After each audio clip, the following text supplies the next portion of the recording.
Welcome to the channel. Thanks for being here. I'm Nero. Special guest today is Bamboo. How are you doing today, Bamboo? Oh gosh, it was a tragic day for me. You just Tragic watched day. it. Yeah, what happened? Well, I shouldn't have played in the last hour of the season. Then I'm dropped out of top 34. And you If fit. I didn't, yeah, if I didn't play, I could have make it. Yeah. Well, that happens, right? You'll never know if you don't try. You gave it a shot. Didn't make it. You finished 37th, right? Yeah, About 10 points off of 34. That's okay. We got next month. yeah, next month, What were maybe what next were month. you playing on your last hour run? It was frontline and my hand sucks. I don't know why, but there are like 30 or 40% of chance I didn't get any one drop in my turn one, which is so tragic for that deck. Yeah, that is unfortunate. So Mm, what we'll do is we'll talk a little bit about your career, and then we'll mhm. go on to the German U.S. mid-range deck that you played at the OCC qualifiers. So I'll start by asking, how long have you played cards? I started around COVID time, so it was 2020s, and it was I believe it was April on 2020. And this is my very first TC game. So I didn't make any made to field marshal on April, but for next season it was my very first field marshal. And you know, dating back then, you have to make field marshal on each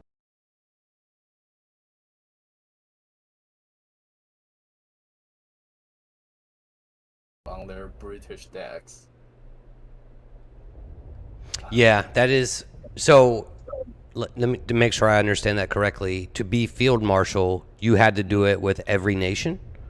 Not every, but 3 out of 5. 3 out of 5. Okay, kind of like a OCC type thing. Yeah, kind of Okay. like So and if my memory serves correctly, I watched a video of you playing in Worlds. Is that correct? oh yeah, playing World top four 2 years ago. It was 2022. Okay. It was a fully accident, to be honest. Yeah. What was your Because what was your ranking at Worlds? Were you runner up or? no, I was number four. I lost six straight to J King and Head, so I was number four. But to Okay. me, uh, reaching that stage was more than enough for me. Right. So you were content with that result because if you think about it, you're the fourth best in the world. Being the fourth best at something in Yeah. anything Hmm. is pretty amazing accomplishment. Yeah, it's pretty amazing. Especially when considering I my total win rate was like 59%, like a chunk below all the others. Hmm. So it was totally a miracle. And I guess that the what it was your quantity of games that got you there. Oh, let me think. Actually, not much, cause let me think.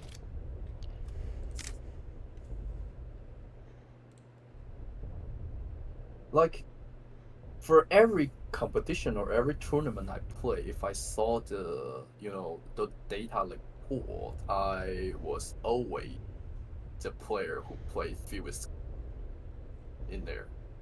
Okay. And I personally hate to grind on ladder, so that's why you seldom see me, appear on top 30, either top 38 or top 34 right now. And to me, it's really crucial to stay effective, like or efficient on ladder, which is like last month was the best demonstration of it. I played like 215 games.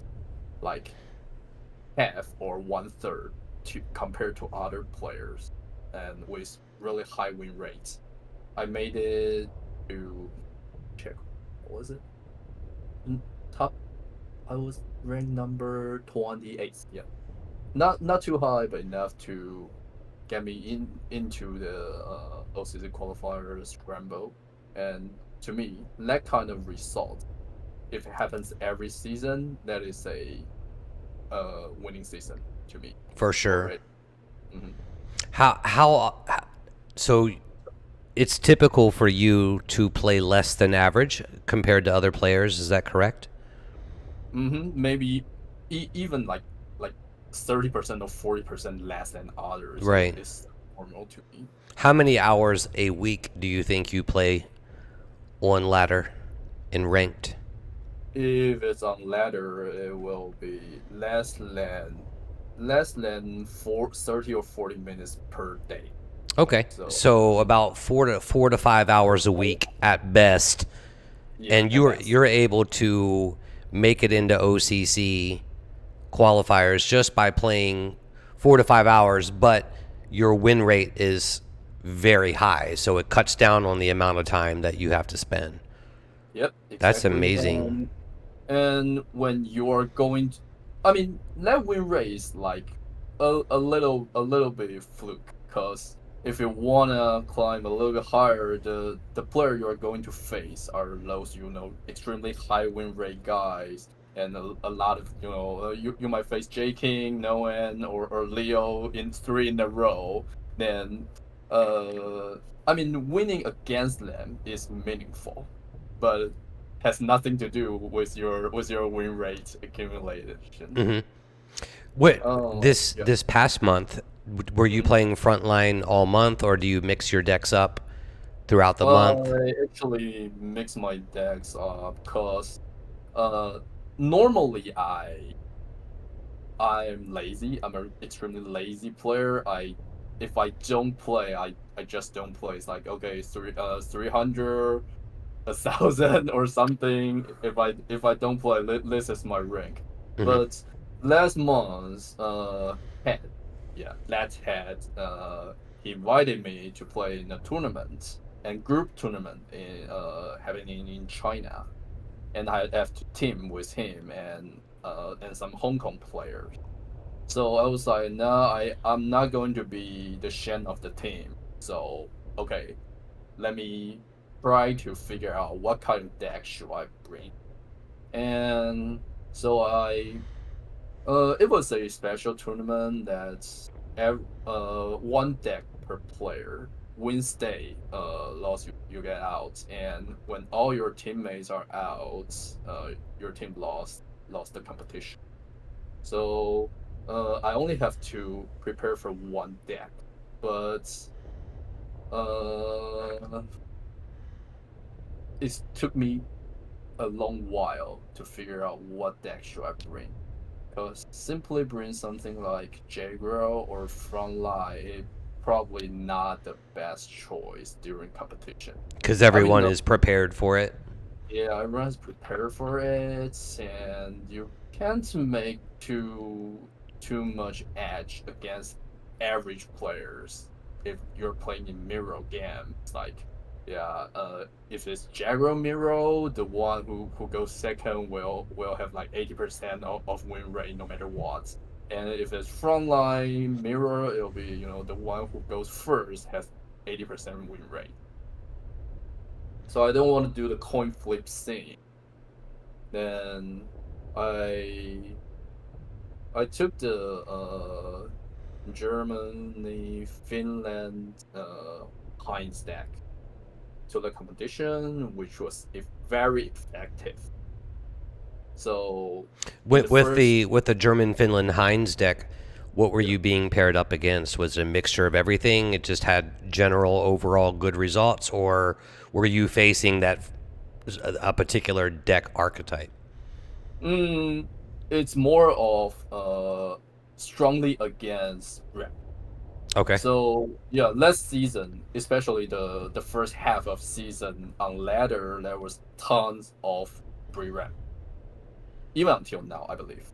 And for that Heinz deck, the tempo is extremely great against ramp, against I mean slower decks, those controls ramps. So on ladder, when I play that Heinz deck, I rarely lose to Britain or Soviets, but I lost a ton to Japan.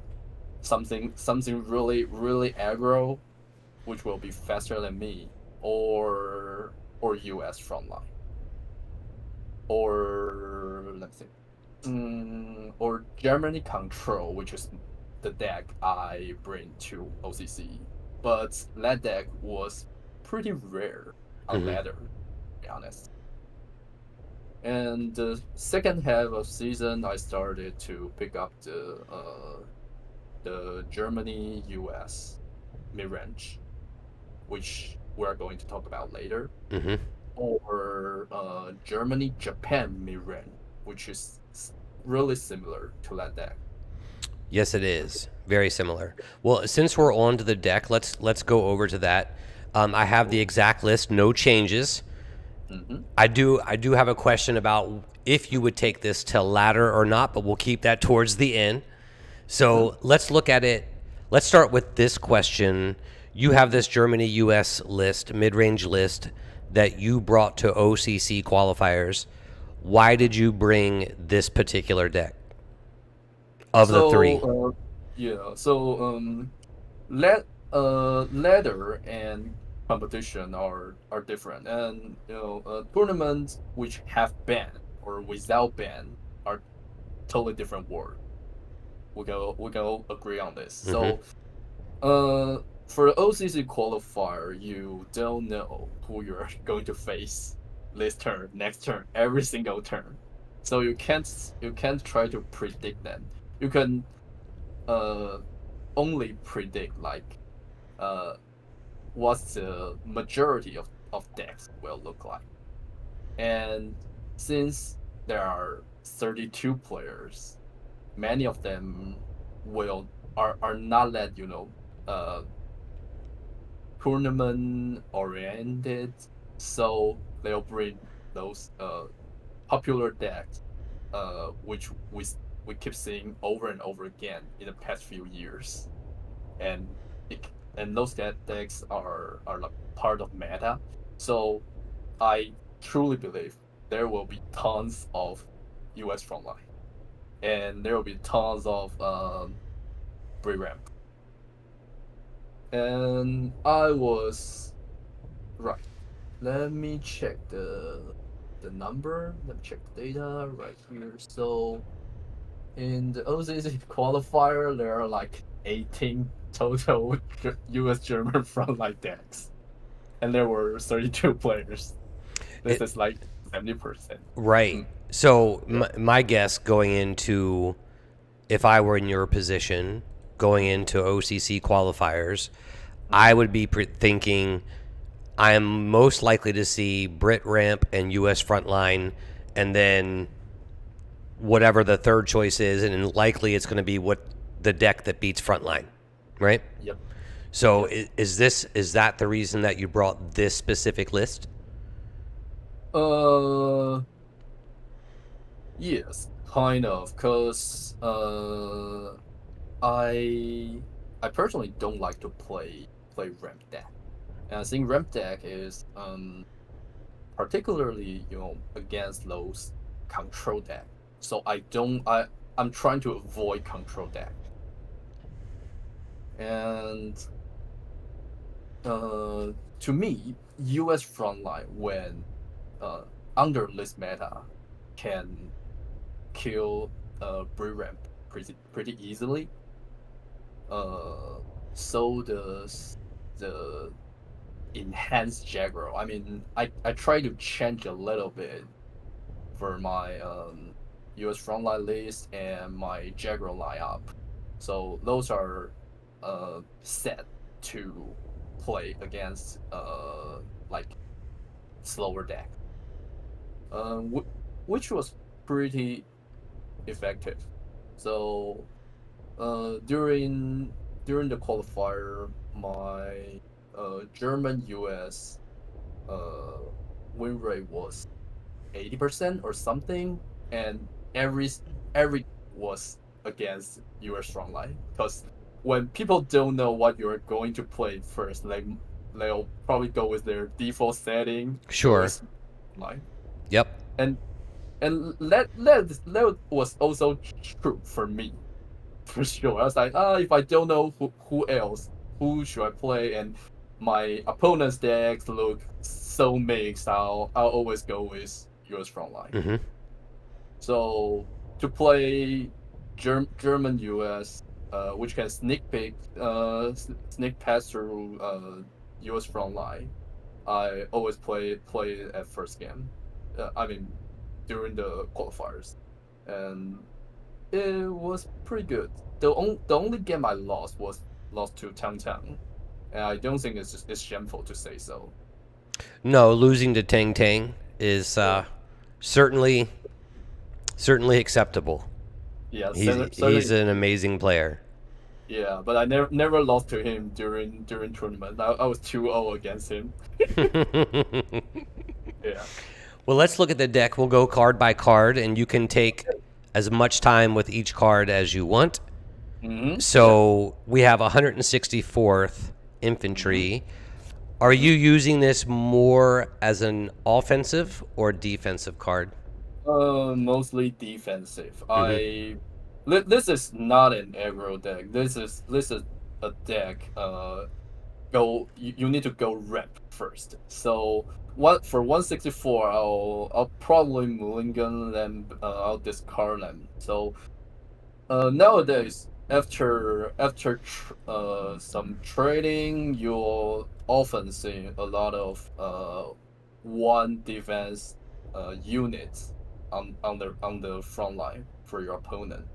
So less the time your 164 will be effective to do. Okay. Uh, So then we uh, have Geberg second, which, yep. based on what you just said, you want to ramp first. Your Mhm. optimal turn one play in this deck is Gebergs. Is that Yeah. correct? It's Gabers or NACHSCHUB for sure. But if let me think. Yes, I'll always keep Gabers, uh, if possible. Okay. But mm, let me think if there's any case scenario I would discard it. Nope. It's like an optimal choice for turn one to play. It is your But deck's. It is your deck's Red Devil. Like, I'm never oh, shipping Red Devil, right? yep. Okay. So we Kind have of thing. Gebergs and Noxbomb for Mm-hmm. acceleration. Your 2 copies of 35T instead of 3. Mm-hmm. Heinkel for card draw, filtering selection, I should say. 22nd Infantry for card draw. Redemption, so it's a no-brainer. Sorry? Yeah, it's a no-brainer for when you're playing Germany decks, right? Heinkel is So going in it by default, yeah, it's right? so, Now, War Machine, mm-hmm. three instead of the full 4. Mm-hmm. So my assumption, and we've not talked about this list, this is the first time you and I have talked about it directly. Mm-hmm. You're running 3 instead of 4 because of your turn 1 potential credit accelerants. Is that like, if you run the full 4, you've gone too much into ramp and you're diluting the deck of its threats? Would that be correct? Yes and no, because War Machine will only be relevant in like first 3 or 4 turns. Mm-hmm. After that, every draw of War Machine is a waste. So So let yeah, me ask this question. So more often than not, turn 2, you have War Machine, I'm playing it. it's always true. You will always going to play War Machine Mm-hmm. on turn 2.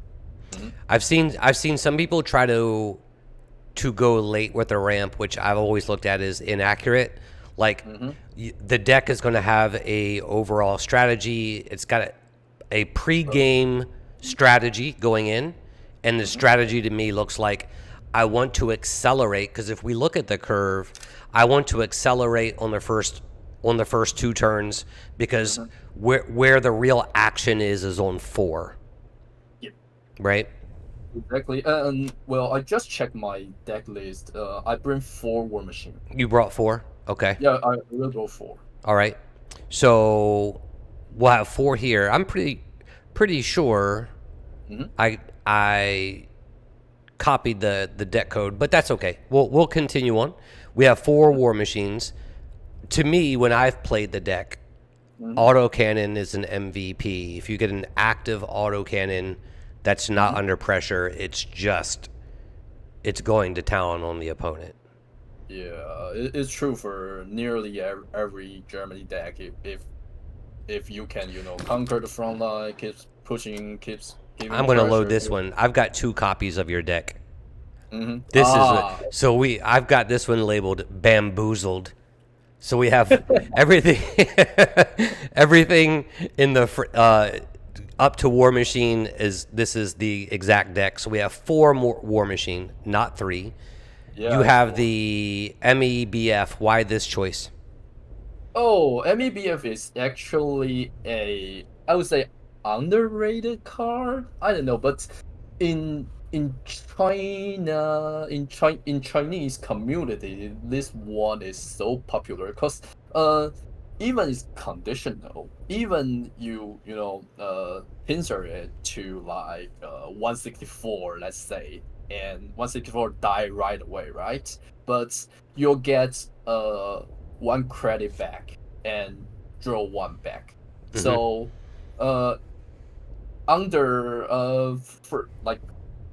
based on my Asian math, I think this will equals to like 2K fighter, which has 3 attack, 3 defense, and a deployment effect with draw 1 card.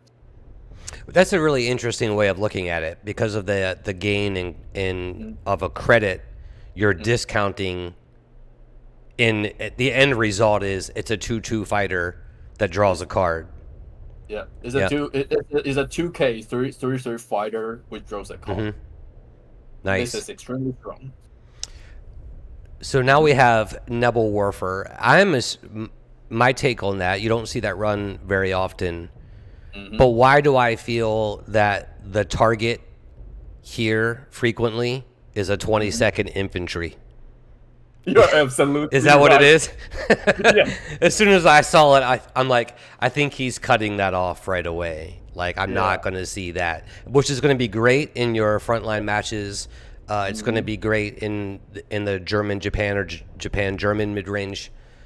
Yeah, and this deck is fully against frontline. So, Yeah. Well, there are a lot of people like Tang who probably doesn't bring it, I believe. But this one's tricky. It's like optional, and most of the units in this deck are like they're good, but there is no any synergy between units. Okay, in this list here. You're just, Brand Leslie, like, okay, I know, SCHÜTZEN is amazing. I know STUKA is amazing. I'll just push all of them into my deck. Yeah, so you would be prioritizing obviously the ramp, but as far as card selection goes, each card has value. Yes. So it's not like the combined arms synergy or something like that. Every card that's coming into play has a purpose on its own. Yeah, it can get better. Literally zero synergy in Yeah. this deck.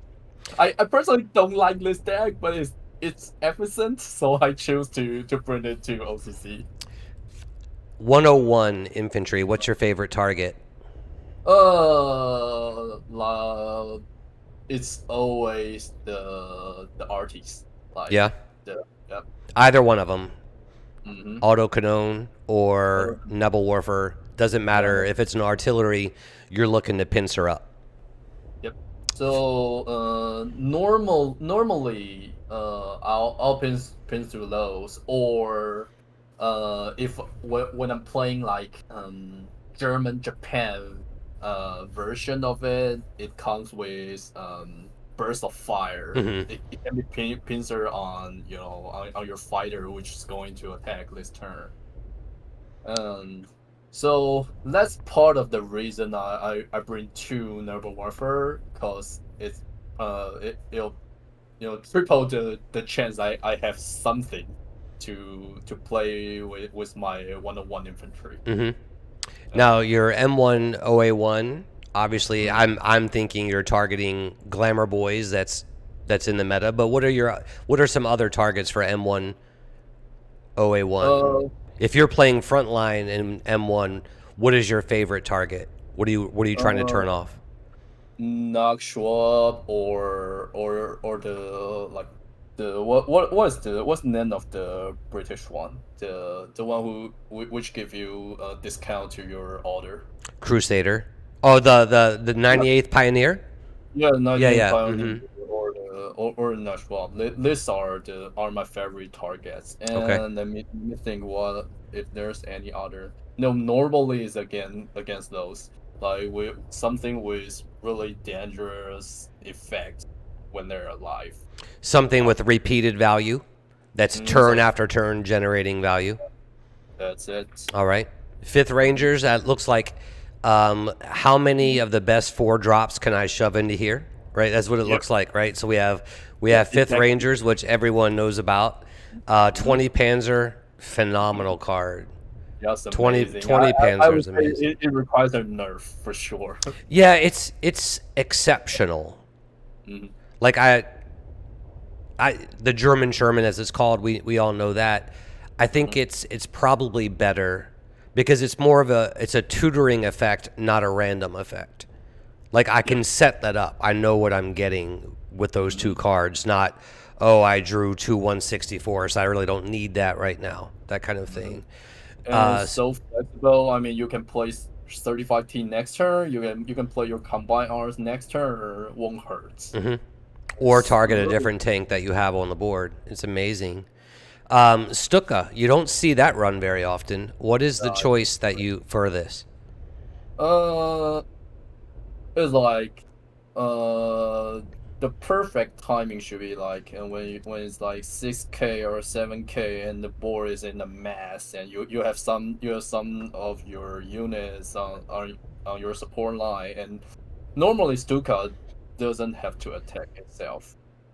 It's like when I have something like fifth ranger, something like buff 35T, I can attack with those units, and Stuka will still be triggered. Okay.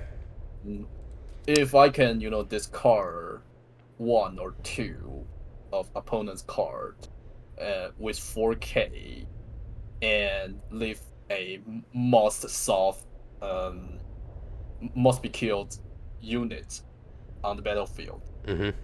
I'm totally all for it, and my opponent won't have time to deal with my other threats on Okay. board. Yeah, absolutely. Panzer III-H. I I'm a big fan of the card. I think it's amazing. I even saw Green Lemon running it in Jagro. I think he ran two.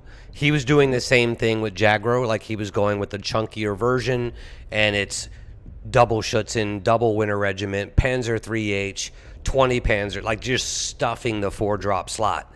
Mm-hmm. This is it's a phenomenal card that pairs well with 20 Panzer, some Yeah. selection and filtering. That's amazing. Seven Mm-hmm. Schützen, obvious. Admiral Hipper. Mm-hmm. Are, what is your thought process behind Admiral Hipper, and what are you trying to do strategically by including this card? What are you looking to target? Try to play it as soon as possible, so the credit denial is really a thing. And the first turn you can play is should sit on your turn four, where when you have 5K, Mm, and it's draw denial and credit denial. So if just let's just given that I have played War Machine in the first three turn, like one of first three turn, and then I can play Admiral Hipper on my fourth turn. No, it'll be 2K difference between me and my opponent every single turn going forward. Am I interpreting this correctly that if you can sequence War Machine and into a turn 4 Admiral Hipper, you almost don't care what the target is?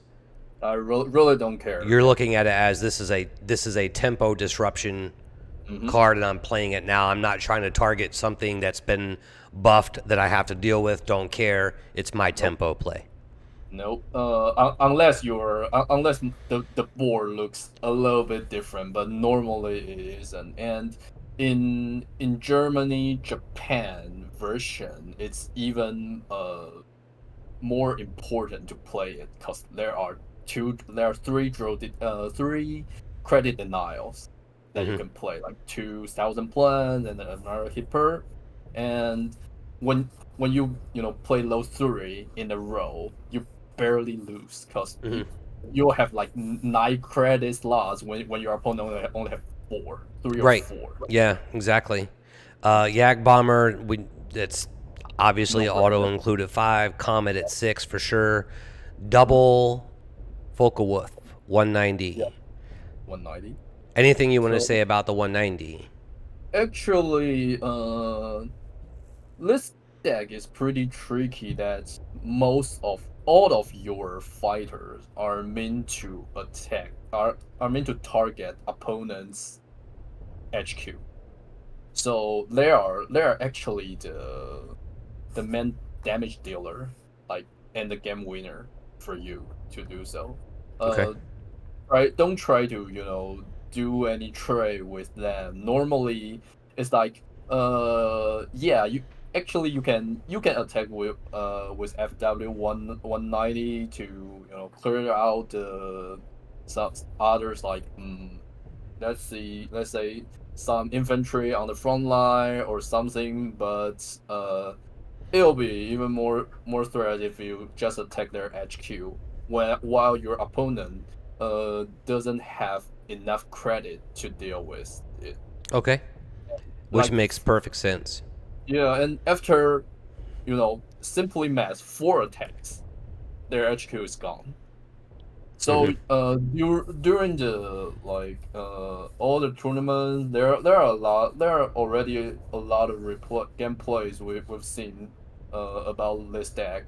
So when you have chance, always go face with those fighters. Okay. If you are up to it, do you want to take it on the ladder, and we'll do a game? Yeah, for sure. And see what happens. We're gonna We're gonna get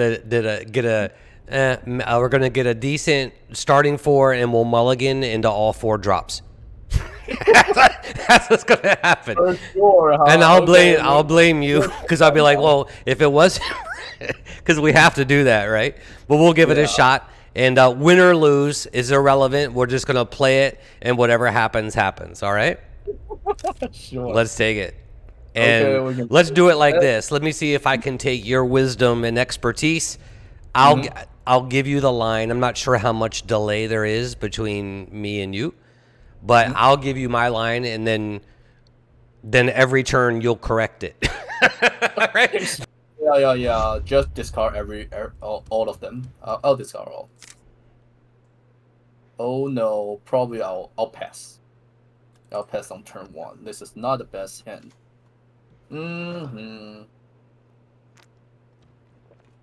Oops. You want to trade out? Yeah, I'll go double 164 and trade out. Why not? Do you want me to take the front line or just stay back? Why not? Why not? Take it. Why not? There's no counter on front line. At least I thought.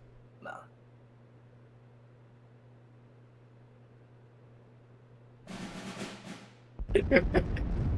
Well, that works. That works. Do you want to pincer her up or? That's a hard choice, but yeah, go. Actually, no, that's not the pincer. I thought it was the plane that pincered, but I think we just attack and pass. To be honest with you, unless you just we can go attack and pass. Yeah, like try to get some value out of it.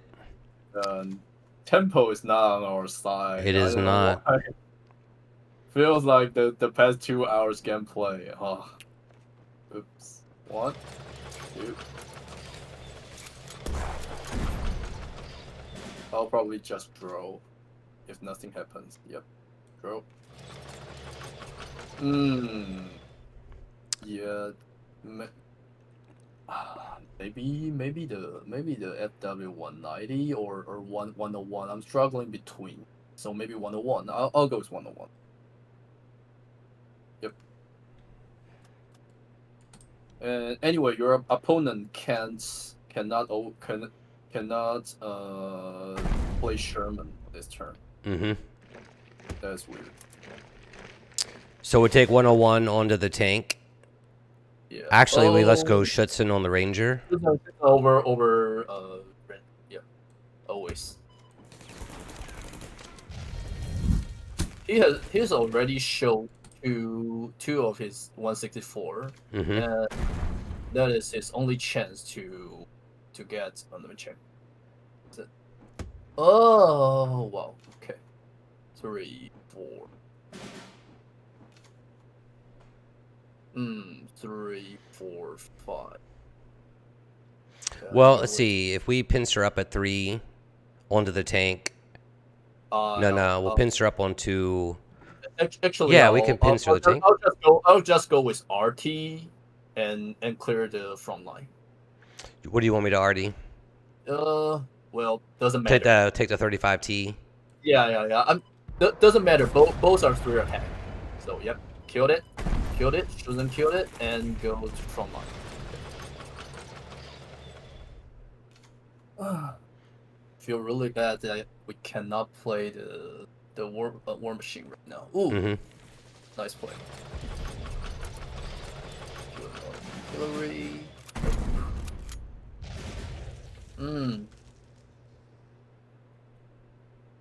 Probably. Oh, this is hard, but maybe let's draw first. Yep.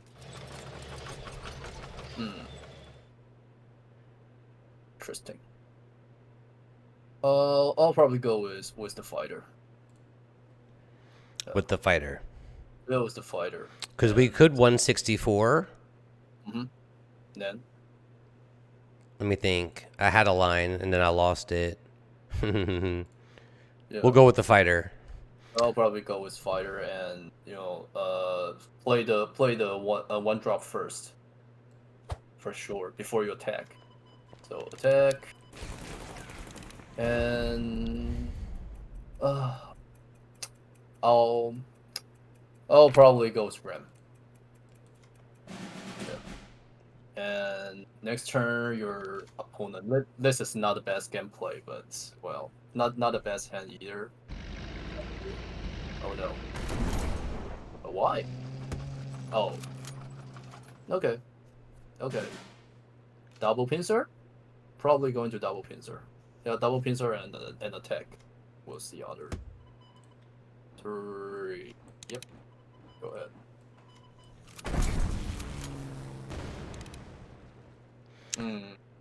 Do you want to? I don't think we hipper. I want to, but I don't think we do. I'll probably go front line and play the PANZERGRENADIER. That's what I will do, and hope your opponent doesn't have another 5th Ranger, but the probability might be a little bit low. The probability is 90% they have it. There it is. Right? They always have it, right? Yeah, always have it. Oh gosh. Well, interestingly, let's see. How do you want to play it? Actually, I think it's time for Hipper against Sherman. Yeah, that's what my line was, and I'm like, well, I'm not going to throw that out there, but let's do it. Yeah, let's just run everybody to the front. Yeah, kind of. So not the wait, not round. So first, yes, push this to the front and HEINKEL. Time for HEINKEL. HEINKEL, you'll get 2 extra credits. Yep, go ahead. And I think certified T is pretty good. Yep. HQ? Go face. Yeah, always go face. And if your opponent cannot take back the front line, it'll be a win. Sure. Will there be better? Oh, that's interesting play. Oh, here it comes. See? Stuka? Let's go with Stuka. Then kill them all. Yep. Wait. Okay. I thought you said yep. That works. That Yep. works. Sure. Heinkel? So, Heinkel, yeah, just kill them all. Sure. Go. Yep. And Trade? And the trade. No. Trade with the fighter. Trade with the fighter. Yep. And that's true. Go with something we can. Rangers. It's Rangers. Almost guarantee a win right now. So this will be like most of the. Okay, this is fine.